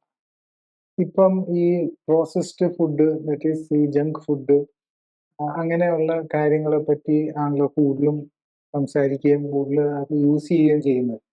അപ്പം അങ്ങനെയുള്ള ഫുഡ്സിനെ പറ്റി നമ്മൾ നമ്മളുടെ ഈ ഗട്ടിനെ എങ്ങനെയാണ് ബാധിക്കുന്നതെന്ന് ചോദിച്ചാൽ എന്താണ് മനസ്സിലാക്കേണ്ടത്? നമ്മൾ ഇപ്പോഴത്തെ നമ്മളുടെ ഫുഡിൽ പ്രോബ്ലം എന്താണെന്ന് ചോദിച്ചു കഴിഞ്ഞാൽ, പ്രോസസ്ഡ് ഫുഡ് എന്ന് പറയുമ്പം പ്രോസസ്സിങ് എല്ലാ ഫുഡിലും നമ്മൾ കുക്ക് ചെയ്യുന്നത് തന്നെ നമ്മൾ പ്രോസസ്സിംഗ് ആണ്. നാച്ചുറലി നമ്മൾ ഫ്രഷ് ഫ്രൂട്ടോ വെജിറ്റബിളോ എന്ത് കുക്ക് ചെയ്താലും നമ്മൾ കുറച്ചൊരു ന്യൂട്രീഷണൽ ലോസ് വരും. അത് നമുക്ക് ആക്സെപ്റ്റ് ചെയ്തേ പറ്റുള്ളൂ. കാരണം എന്താണെന്ന് ചോദിച്ചു കഴിഞ്ഞാൽ, പല ഫുഡും നമ്മൾ റോ ആയിട്ട് കഴിച്ചാൽ അത് അബ്സോർബ് ചെയ്യണമെന്നില്ല. അപ്പം നമ്മൾ അതിൻ്റെ ഒരു ബാലൻസിലാണ്. അപ്പം കുറച്ചൊക്കെ ഫ്രഷ് ആയിട്ടുള്ള ഫ്രൂട്ട്സും ലീഫി വെജിറ്റബിൾസും ഒക്കെ കുറച്ചൊക്കെ നമ്മൾ സലാഡ്സ് ഒക്കെ ആയിട്ട് എടുക്കുക, ബാക്കിയുള്ളത് കുക്ക് ചെയ്ത് കഴിക്കുക. കുക്ക് ചെയ്യുമ്പോൾ അതിൻ്റെ അഡ്വാൻറ്റേജ് നമ്മളത് അബ്സോർഷൻ കുറച്ചുകൂടെ സ്മൂത്തർ ആകും. കുക്ക് ചെയ്തില്ലെങ്കിൽ അബ്സോർഷൻ, പ്രത്യേകിച്ച് പ്രോട്ടീൻ്റെ ഒക്കെ അബ്സോർഷൻ, അത് പ്രോട്ടീന് തന്നെ ഒരു ടോക്സിസിറ്റി ഉണ്ടാകും. പല പൾസസും നമുക്ക് പയറുവർഗ്ഗങ്ങളൊക്കെ നമുക്ക് റോ ആയിട്ടൊക്കെ കഴിച്ചു കഴിഞ്ഞ് കഴിഞ്ഞാൽ പലപ്പോഴും അതിൻ്റെ പ്രോട്ടീൻ ഒന്നും അബ്സോർബ് ചെയ്യാൻ പറ്റില്ല. അപ്പം ഇതിൻ്റെ ഒരു ബാലൻസിൽ വേണം നമ്മൾ എടുക്കാനായിട്ട്. പ്രോബയോട്ടിക്കും, അതായത് മൈക്രോബ്സും വേണം, അതേസമയത്ത് ഫൈബർ വേണം, വൈറ്റമിൻസ് ഒക്കെ ന്യൂട്രീഷൻ കഴിച്ചാൽ മാത്രം പോരാ, അത് അബ്സോർബിൾ ഫോർമാറ്റ് ആവണം. അപ്പം അതിന് വേണ്ട ഒരു പ്രത്യേക ഫോർമാറ്റിലാണ് നമ്മൾ ലൈഫ് സ്റ്റൈൽ കറക്ഷനിൽ ഫുഡ് തന്നെ ഡിസൈൻ ചെയ്തിരിക്കുന്നത്. അപ്പം എല്ലാ ന്യൂട്രിയൻറ്റും കിട്ടണം. ടെസ്റ്റ് വഴി നോക്കുമ്പോൾ ഏതെങ്കിലും വൈറ്റമിൻസിനോ മിനറൽസിനോ ഒക്കെ ഡെഫിഷ്യൻസി ഉണ്ടെങ്കിൽ അത് അഡീഷണൽ സപ്ലിമെൻറ്റ്സ് ആയിട്ട് അത് തന്നെ കൊടുക്കണം. പിന്നെ ഒരു കഴിയുന്നതും കംപ്ലീറ്റ് ആയിട്ട് എല്ലാ വൈറ്റമിൻസും മിനറൽസും എല്ലാം ഉള്ള ഒരു ഫുഡ് കൊടുക്കാനും.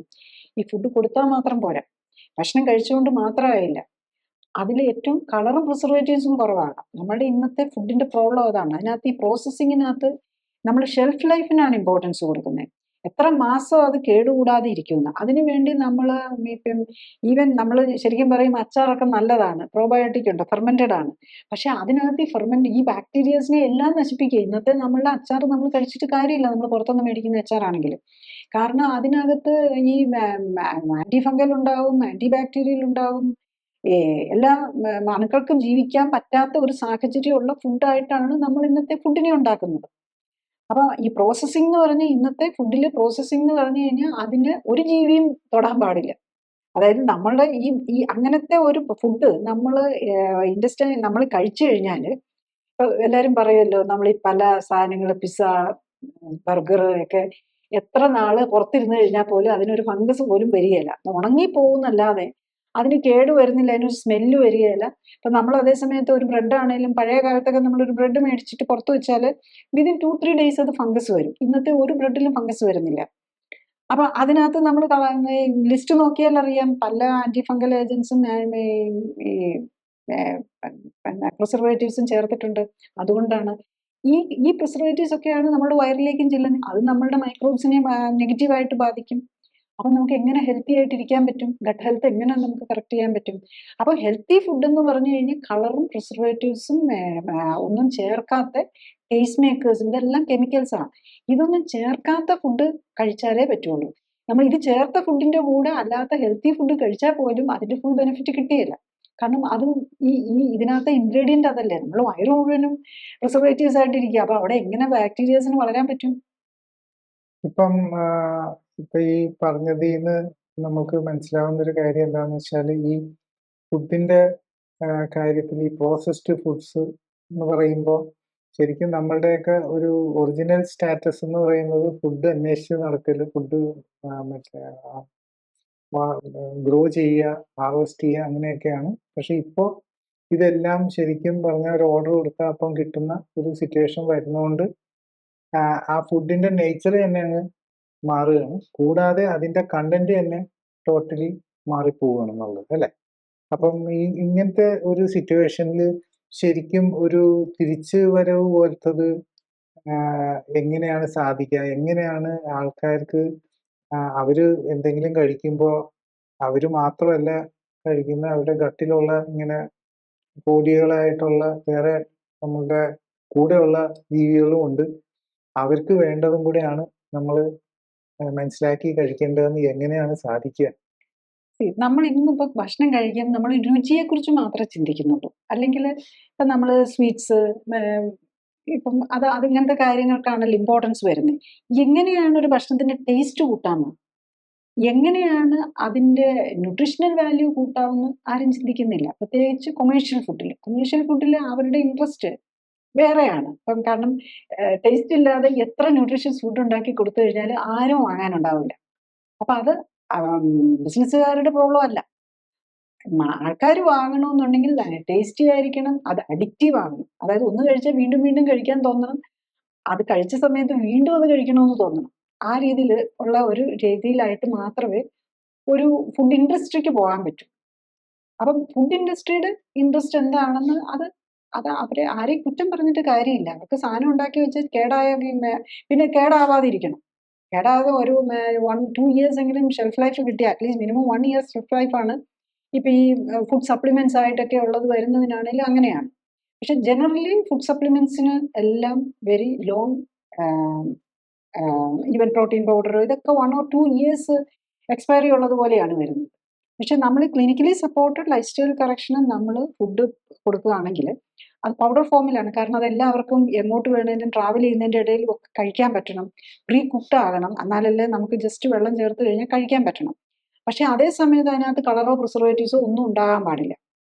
എന്നാലേ നമ്മൾ ഉദ്ദേശിക്കുന്ന ഇഫക്റ്റ് കിട്ടുള്ളൂ. അത് ഓൾറെഡി കളറും പ്രിസർവേറ്റീവ്സും ഇട്ട് ഫുഡ് കഴിച്ചു വയറും എല്ലാ സിസ്റ്റം നശിച്ചിരിക്കുന്ന ഒരാൾക്ക് വീണ്ടും കളറും പ്രിസർവേറ്റീവ്സും ടേസ്റ്റ് മേക്കേഴ്സും ഇട്ട് കൊടുത്തിട്ട് കാര്യമില്ല, അവർക്ക് ആ റിസൾട്ട് കിട്ടുകയില്ല. അപ്പം നമ്മൾ ഈ ഇതിനു വേണ്ടിയിട്ട് കൊടുക്കുന്ന ഫുഡിൽ കളറോ പ്രിസർവേറ്റീവ്സോ ടേസ്റ്റ് മേക്കേഴ്സോ ഒന്നും ആഡ് ചെയ്യാതെയാണ്. അപ്പം നമുക്ക് പേഷ്യൻ്റ് ആണെങ്കിൽ അതിനൊരു വില്ലിങ്നെസ് ഉണ്ടാകണം.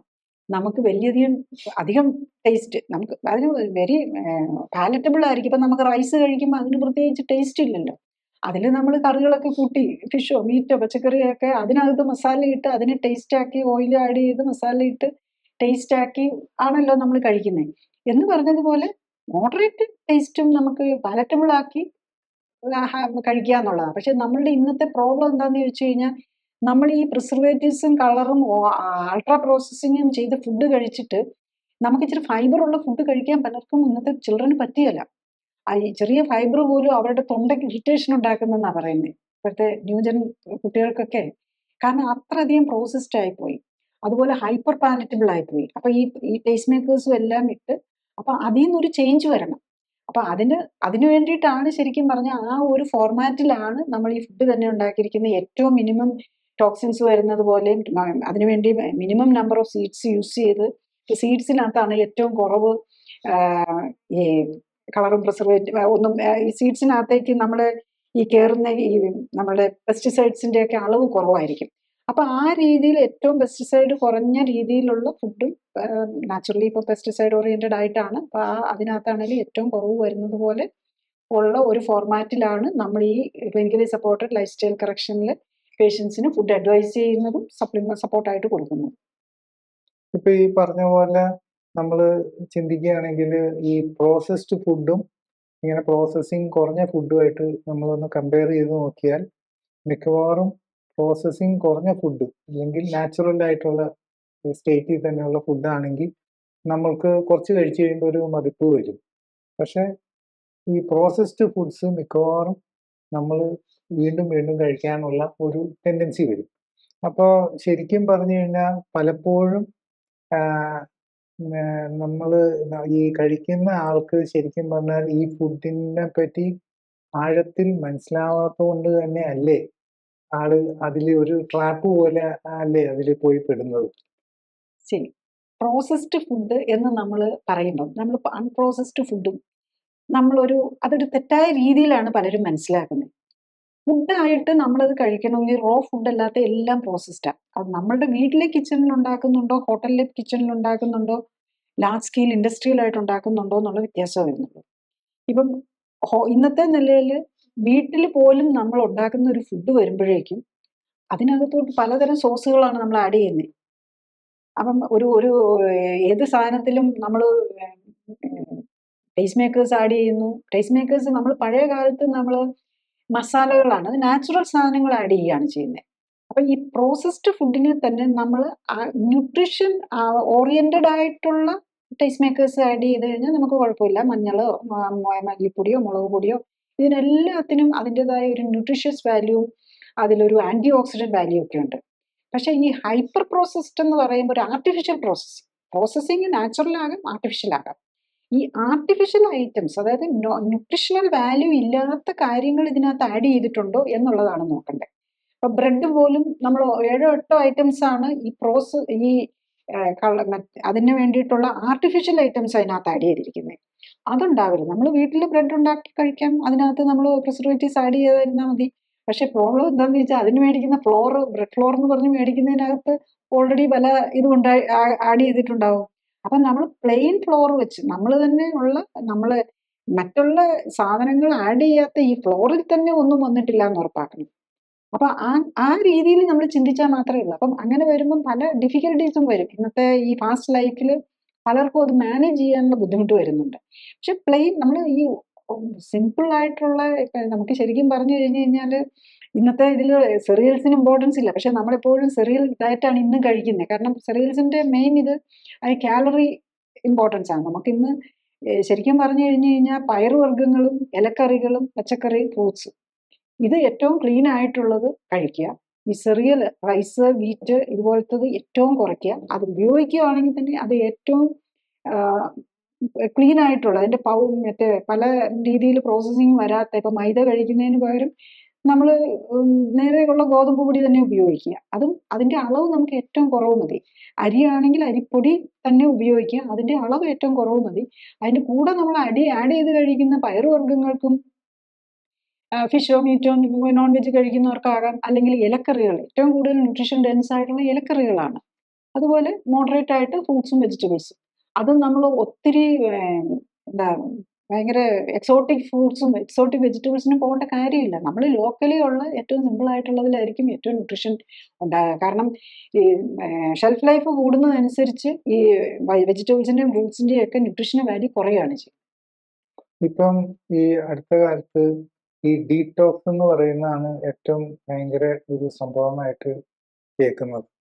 അപ്പോൾ ഈ പറയുന്നത് ഈ ഡീടോക്സ് നടക്കണമെങ്കിൽ അത് കഴിക്കണം, അല്ലെങ്കിൽ ഇത് കഴിക്കണം, അല്ലെങ്കിൽ വേറെ എന്തെങ്കിലും കാര്യങ്ങളൊക്കെ ചെയ്താൽ ബോഡി അങ്ങ് ഡീടോക്സ് ആവും. അപ്പോൾ ഈ ഡീടോക്സ് ആവുക എന്ന് പറയുമ്പോഴും ശരിക്കും പറഞ്ഞാൽ നമ്മൾ ഈ ലിവറും കിഡ്നിയും ഒക്കെ വേണ്ട ഇത് ഡീടോക്സ് ചെയ്യാനായിട്ട്. അപ്പം ഈ ഡീടോക്സ് ആ ആ ആ പ്രവണതയിൽ എത്രമാത്രം ശരിക്കും സയൻസ് ഉണ്ട്? ഈ ബോഡിയെ ഡീടോക്സ് ചെയ്യണമെന്ന് പറയും. കറക്റ്റാണ്, നമ്മുടെ ബോഡിയിൽ പല ടോക്സിൻസ് ഉണ്ടാകും. പക്ഷെ ബോഡിയെ ഡീടോക്സ് ചെയ്യണമെങ്കിൽ നമ്മളുടെ എക്സ്ക്രീറ്ററി ഓർഗൻസ് തന്നെ വേണം. അത് ഒരു മരുന്നിട്ടെന്നും കരുതി ആർക്കും ഒന്നും ചെയ്യാൻ പറ്റില്ല, അത് പോവുകയില്ല. നമ്മളുടെ liver, kidney, skin, mucus membrane നമുക്ക് കഫം കൂടുതൽ എന്ന് പറയുമല്ലോ. അപ്പം ഈ കഫത്തിൽ കൂടെ ടോക്സിൻസ് പുറത്തേക്ക് പോവുക. അപ്പൊ ഈ ടോക്സിൻസ് കൂടുമ്പോഴാണ് നമുക്ക് പറ്റാത്ത എന്തോ വരുമ്പോഴാണ് ഈ കഫം കൂടുന്നത്. ആ ഒരു സിമ്പിൾ കാര്യം നമ്മൾ മനസ്സിലാക്കണം. അതുപോലെ നമ്മളുടെ സ്കിന്നിൽ കറുപ്പ് നിറം വരുവോ, അല്ലെ ചൊറിച്ചിൽ വരുവോ, അല്ലെങ്കിൽ ആൻസർ വരുവോ ചെയ്യുമ്പം ഏതോ ഒരു ടോക്സിൻ, നമുക്ക് പറ്റാത്ത സാധനം ബോഡി ഡയറക്റ്റ് ചെയ്ത് സ്കിന്നിലേക്ക് വിടുവാണ് അത് കളയാൻ. അതായത് ലിവറിനും കിഡ്നിക്കും കളയാൻ പറ്റാത്ത സാധനങ്ങള് സ്കിന്നിലേക്ക് കൂടെയാണ് വന്നിട്ടുള്ളത്. സ്കിന്നിന്റെ സ്വെറ്റ് ഗ്ലാൻസ് ഒരു എക്സ്ക്രീറ്ററി ഓർഗനാണ്. അതിന്റെ ഈവൻ അത് ഉണ്ടാക്കുന്ന ഓയിലുണ്ടല്ലോ, നമ്മൾ സ്കിന്നിലൊരു ഓയിൽ നമ്മളെ പ്രൊട്ടക്ട് ചെയ്യാനും ഉണ്ട്. അതിൽ കൂടെ ചില ടോക്സിൻസ് പുറത്തു പോകും. മറ്റേ ഓയിലിൽ ഡിസോൾവ് ചെയ്യുന്നത് അതിൽ കൂടെ പോകും, വാട്ടറിൽ ഡിസോൾവ് ചെയ്യുന്ന ടോക്സിൻസ് സ്വെറ്റിൽ കൂടെ പോകും. ഈ കാര്യങ്ങളാണ് അത് നടന്നാലേ ഇപ്പം ലിവറിനെ പ്രൊട്ടക്ട് ചെയ്ത് ലിവറിനെ ആക്റ്റീവ് ആക്കുക, കിഡ്നിയെ ആക്റ്റീവ് ആക്കുക, സ്കിന്നിനും മ്യൂക്കസ് മെമ്പറൈനും ഇത് കൊടുക്കുക. അതാണ് ഡീടോക്സിഫിക്കേഷൻ എന്ന് പറഞ്ഞു കഴിഞ്ഞാൽ ചെയ്യേണ്ടത്. അതിനൊരു മരുന്ന് കൊടുത്തോ ഒന്നും നമുക്ക് ഡീടോക്സിഫൈ ചെയ്യാൻ പറ്റില്ല. നമ്മളുടെ ബോഡിയെ ഡീടോക്സിഫൈ ചെയ്യണമെന്നുണ്ടെങ്കിൽ നമ്മളുടെ ആക്ടിവിറ്റീസ് കൂട്ടുക. അതായത് നമ്മളുടെ മസിലും നമുക്ക് ആകെ ആക്റ്റീവ് ആക്കാൻ പറ്റുന്നത് നമ്മുടെ മസിലിനെയാണ്. അപ്പം മസിലിനെ ആക്ടിവേറ്റ് ചെയ്ത് നമ്മുടെ ബ്ലഡ് സർക്കുലേഷൻ കൂട്ടണം. ബ്ലഡ് സർക്കുലേഷൻ എല്ലാ ഭാഗത്തും നമ്മുടെ ബോഡിയിൽ ശരിക്കും പറഞ്ഞു കഴിഞ്ഞാൽ 650 മസിൽസും 330 ജോയിൻസും ഉണ്ട്. ഈ ജോയിൻസിനെ എല്ലാം ആക്ടിവേറ്റ് ആക്കി ഈ ജോയിൻസിനെ ആക്ടിവേറ്റ് ചെയ്യണമെങ്കിൽ മസിലിനെ ആക്ടിവേറ്റ് ചെയ്യണം. അങ്ങനെ നമ്മളുടെ സർക്കുലേഷൻ കൂട്ടണം. പിന്നെ നമുക്ക് മെന്റൽ പവർ വെച്ചിട്ടും കുറച്ച് പറ്റും. അത് നമ്മൾ സ്പെഷ്യൽ രീതിയിൽ നമ്മൾ മൈൻഡിനെ ആക്ടിവേറ്റ് ചെയ്താലും കുറച്ച് പ്രത്യേകിച്ച് ബ്രെയിനുമായിട്ടൊക്കെ റിലേറ്റഡ് ആയിട്ടുള്ള കാര്യങ്ങൾക്ക് അതും ബെനിഫിറ്റഡ് ആവും. അപ്പൊ ആ രീതിയിൽ നമ്മൾ ബോഡിയെ ആക്ടിവേറ്റ് ചെയ്ത് അതിനെ ബേസിക്കലി അതിനാണ് നമ്മൾ പറയുന്നത് എക്സസൈസ്, ഫിസിക്കൽ ആക്ടിവിറ്റീസ് വരണം. അപ്പൊ ഒരു ഐഡിയൽ എക്സസൈസ് എന്ന് പറഞ്ഞാൽ നമ്മൾ ചെറുതും വലുതുമായിട്ടുള്ള എല്ലാ മസിൽസിനെയും ആക്ടിവേറ്റ് ചെയ്യാൻ പറ്റണം. എന്നിട്ട് നമ്മളുടെ ടോക്സിൻസ് ഏറ്റവും കൂടുതൽ നമ്മുടെ ഇന്നത്തെ സാഹചര്യത്തിൽ കെട്ടിക്കിടക്കുന്നത് എവിടെയാണ്? നമ്മുടെ ബോഡിയിൽ എക്സസ് ആയിട്ടുള്ള കൊഴുപ്പിലാണ്. അപ്പൊ ആ കൊഴുപ്പ് കുറയണം. Actually in clinically supported lifestyle correction നമ്മൾ ബോഡി കോമ്പോസിഷൻ ആണ് കറക്റ്റ് ചെയ്യാൻ നോക്കുന്നത്. Lean mass fat mass ratio ആണ് കറക്റ്റ് ചെയ്യാൻ നോക്കുന്നത്. അപ്പൊ എക്സസ് കൊഴുപ്പിനെ കളയാണ് ചെയ്യുന്നത്.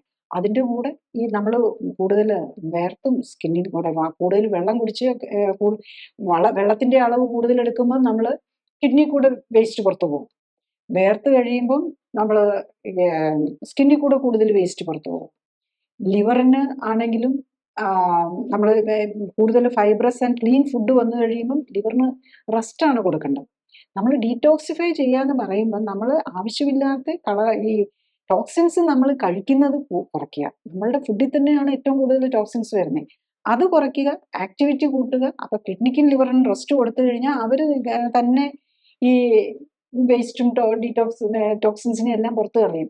അവർക്ക് മാത്രമേ അത് ചെയ്യാൻ പറ്റുള്ളൂ. നമ്മൾ ഉദ്ദേശിക്കുന്ന പോലെ ഒരു മരുന്ന് കൊടുത്തിട്ടൊന്നും ഡീടോക്സ് ചെയ്യാൻ പറ്റില്ല. നമുക്ക് ബോഡിക്ക് പറ്റുന്നത് കറക്റ്റായിട്ടുള്ള ന്യൂട്രീഷൻ കൊടുക്കുക, കറക്റ്റായിട്ടുള്ള എക്സസൈസ് കൊടുക്കുക.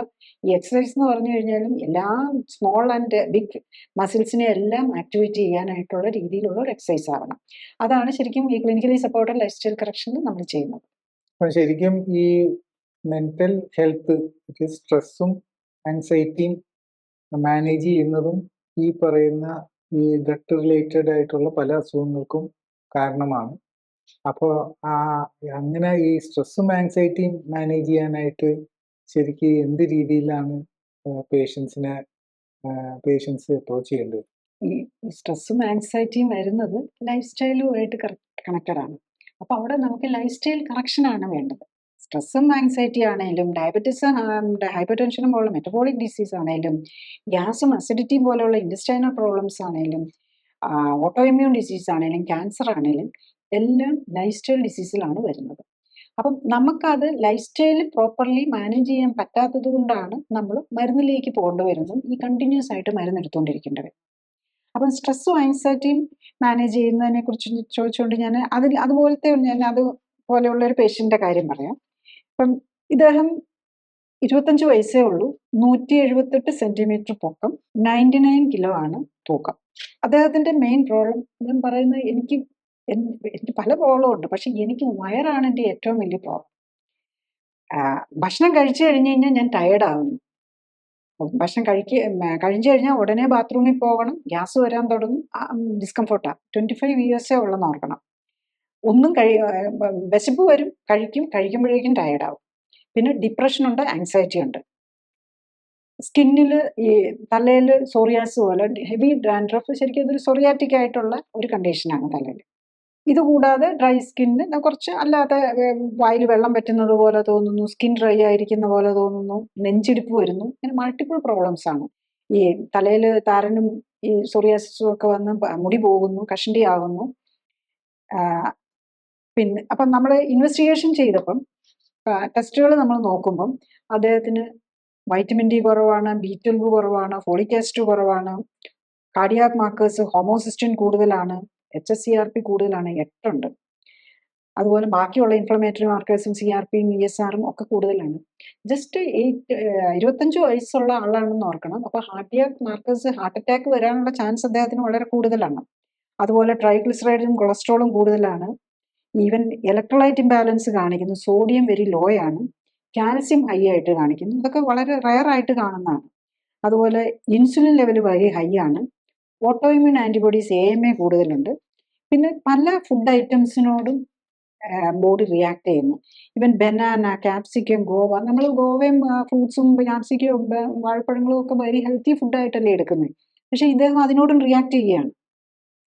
അതുപോലെ പാല്, ഗ്ലൂട്ടൺ അലർജി ഉണ്ട്. അങ്ങനെ മൾട്ടിപ്പിൾ പ്രോബ്ലംസ് ആണ്.